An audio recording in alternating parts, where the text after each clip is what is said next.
Assalamualaikum warahmatullahi wabarakatuh. Hai Aga Kariba, kembali lagi bersama aku Andi Raden.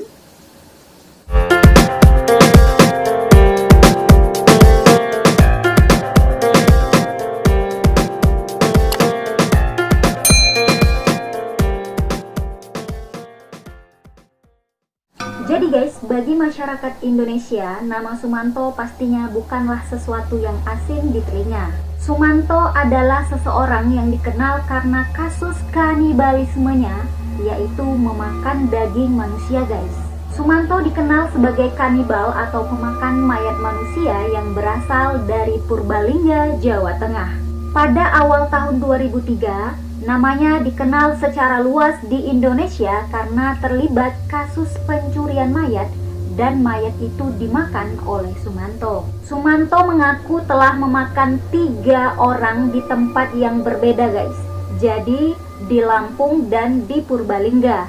Sumanto percaya jika ia memakan mayat manusia, ia akan mendapatkan kekuatan batin supranatural.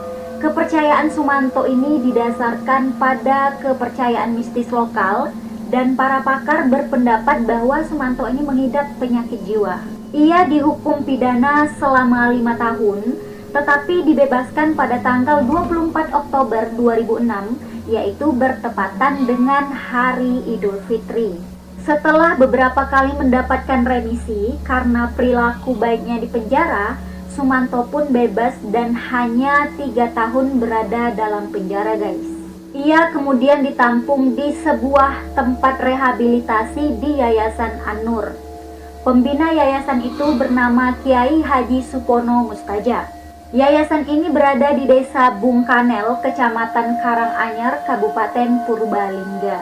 Sumanto ditempatkan di yayasan karena warga Purbalingga tidak menerima kembali Sumanto di desanya tersebut. Nah, gimana guys? Kalian pasti penasaran kan? Tapi tenang, karena aku bakal ceritain ke kalian semua tentang kisah Sumanto ini. Tapi seperti biasanya, sebelum kalian lihat video ini sampai habis, jangan lupa untuk dukung aku terus dengan cara di like, di komen, dan juga di subscribe, serta di-share sebanyak-banyak mungkin ke media sosial yang kalian punya.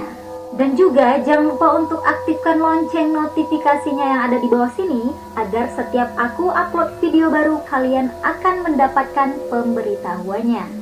Nah, buat kalian yang baru pertama kali menonton video ini di channel aku ucapkan selamat datang dan selamat bergabung ya. Oke guys, aku juga sebenarnya udah nggak sabar mau ceritain kisah Sumanto ini. Jadi tanpa berlama-lama lagi, langsung aja yuk.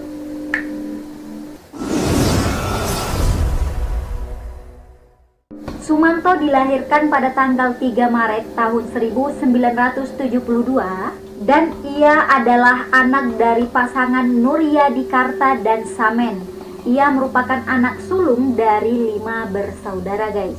Jadi masa kecil Sumanto ini seperti anak-anak lainnya, dan ia juga dari keluarga yang berkecukupan karena warisan yang diperoleh ayahnya dari kakek dan nenek si Sumanto ini.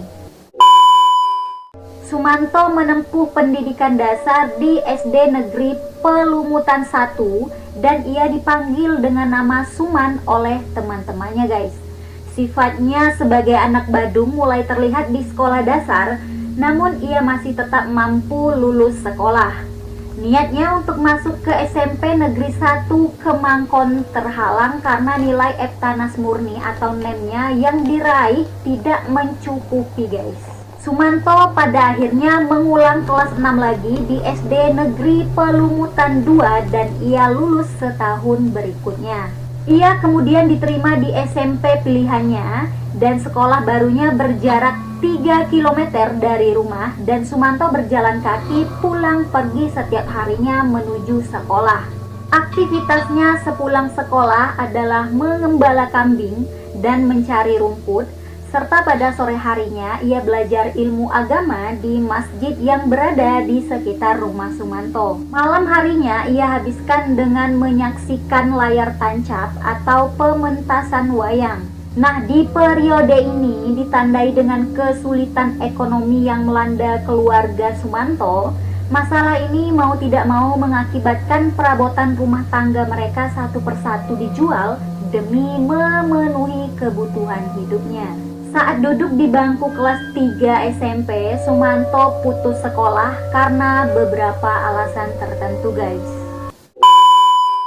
Menurut adik kandungnya yaitu Mulyati, Sumanto suka melakukan sulap-sulap kecil dari uang kertas dan juga menyukai pernik-pernik zaman dulu karena kakeknya punya pernik seperti itu juga.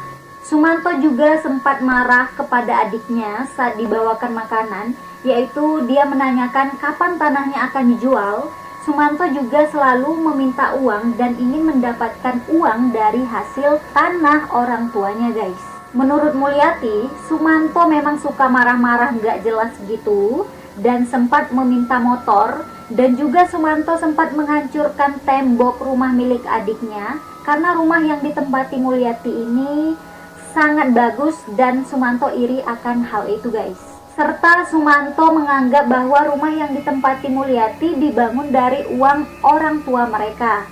Tapi sebenarnya rumah itu dibangun oleh Mulyati dari jerih payahnya saat ia bekerja di Jakarta.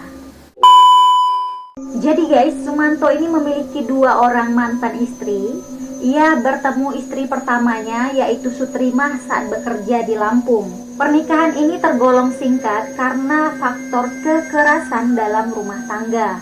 Setahun setelah bercerai dengan Sutrimah, ia menjalin hubungan dengan seorang janda bernama Tugiem, yaitu warga Lampung yang juga bekerja di perusahaan tebu tempat kerja Sumanto. Kemudian mereka menikah pada tahun 1993 dan dikaruniai seorang putri bernama Titis Wahyu Widianti. Setelah menikah lagi, ia menjadi jarang pulang dan hanya sesekali kembali ke rumahnya, guys. Kekerasan dalam rumah tangga seringkali terjadi dan pernikahan ini berakhir dengan perceraian. Jadi guys, selama di yayasan, Sumanto ini sempat menceritakan kisah dirinya ke perawat yang berada di Yayasan An-Nur, yaitu Ahmad Sugimin. Menurut keterangan Ahmad Sugimin, keadaan ekonomi pria asal Purbalingga inilah yang melatar belakangi perilakunya tersebut. Setelah bercerai dari istrinya, Sumanto tinggal di sebuah gubuk yang terletak di perkebunan sawah milik orang lain dan tempat ini sangat sepi dan gelap. Sumanto pun sering menghayal besok mau makan apa, kemudian besok makan apa, dan dia selalu menghayal menyantap makanan yang enak-enak. Jadi pada saat diumumkan melalui toa masjid bahwa ada orang yang meninggal, nah disinilah Sumanto ingin mencoba makanan daging manusia, guys. Kejadian itu tepatnya pada tahun 2003. Sumanto mencuri mayat nenek bernama Mbah Rinah dan malam harinya Sumanto melakukan aksinya, guys, yaitu menggali kuburan Mbah Rinah menggunakan tangan tanpa menggunakan alat bantu lain seperti cangkul, linggis, dan sebagainya. Jadi Sumanto murni menggali kuburan Mbah Rinah ini dengan tangannya sendiri, guys. Nah setelah itu mayat Mbah Rinah ini dibawa pulang dan dikuliti, kemudian diolah seperti mengolah daging biasa, kemudian dimasak dan memakan daging jenazah itu. Daging itu bahkan sempat dimasak dan diberikan kepada anggota keluarganya. Sumanto mengatakan pada orang tuanya bahwa daging yang dia bawa adalah daging sapi, guys. Jadi Sumanto ini memiliki seorang teman tukang pijit yang tinggal bersamanya di gubuk tersebut. Tapi lama-kelamaan tukang pijit ini nggak ada lagi atau nggak pernah kelihatan karena dia sudah membunuh dan memakan daging temannya sendiri, guys. Pernyataan yang mengejutkan adalah dia mengaku menikmati daging manusia itu. Sumanto mengaku rasanya lebih enak dibandingkan daging kambing, daging sapi, atau daging lainnya, guys. Tapi yang lebih anehnya adalah ia lebih menyukai mayat yang meninggal dalam kondisi yang tidak lazim, yaitu mayat yang mati dadakan, seperti tersambar petir, kesetrum listrik, dan kecelakaan.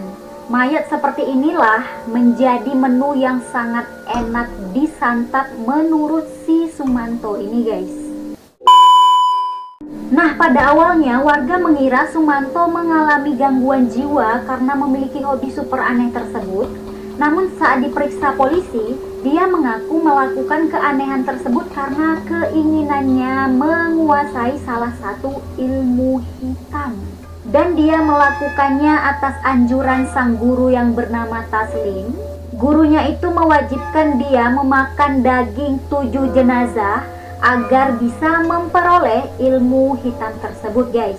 Jadi ilmu yang akan dia miliki ketika memakan mayat manusia adalah ilmu kebal, tak terluka oleh goresan senjata, mendapatkan ketenangan batin hingga mampu menghidupkan orang yang sudah meninggal dunia guys. Ajaran sesat ini dia dapatkan sewaktu merantau ke Lampung, yaitu pada tahun 1988. Namun Sumanto tidak mampu memenuhi permintaan gurunya guys, dan baru berhasil memakan 3 jenazah. Aksinya sudah didahului oleh aparat kepolisian. Jadi guys, di persidangan Sumanto ini mengaku telah memakan 3 manusia di Lampung dan di kampung halamannya. Dalam proses pencurian mayat, dirinya sangat terampil. Menurut orang di yayasan, setiap mayat yang didapatkannya akan dimakan sebagian saja guys. Lalu sisanya akan dibuang pada sumur ataupun dikuburkan oleh si Sumanto ini. 5 tahun hidup di balik jeruji besi, dikabarkan banyak penghuni penjara menolak disatukan dengannya. Namun karena melakukan perbuatan baik, hukumannya pun dikurangi hanya 3 tahun saja. Usai menjalani masa hukumannya, Sumanto menjalani rehabilitasi mental di Yayasan An-Nur Purbalingga. Dan bukan hanya sementara, dia justru memilih tinggal di pesantren tersebut karena warga desa maupun sekitarnya menolak Sumanto pulang ke desanya. Karena mereka khawatir Sumanto akan mengulangi perbuatannya lagi guys. Akhirnya di pondok pesantren itu juga Sumanto perlahan-lahan tapi pasti mempelajari ilmu agama hingga akhirnya ia bertobat. Kesibukannya pun mulai berubah guys. Dia rajin ikut pengajian bahkan mengikuti ceramah. Pemimpin pondok pesantren An-Nur ternyata sering mengajak Sumanto untuk berkeliling pergi pengajian. Bahkan sesekali Sumanto menjadi pembicara pembuka dalam suatu kegiatan.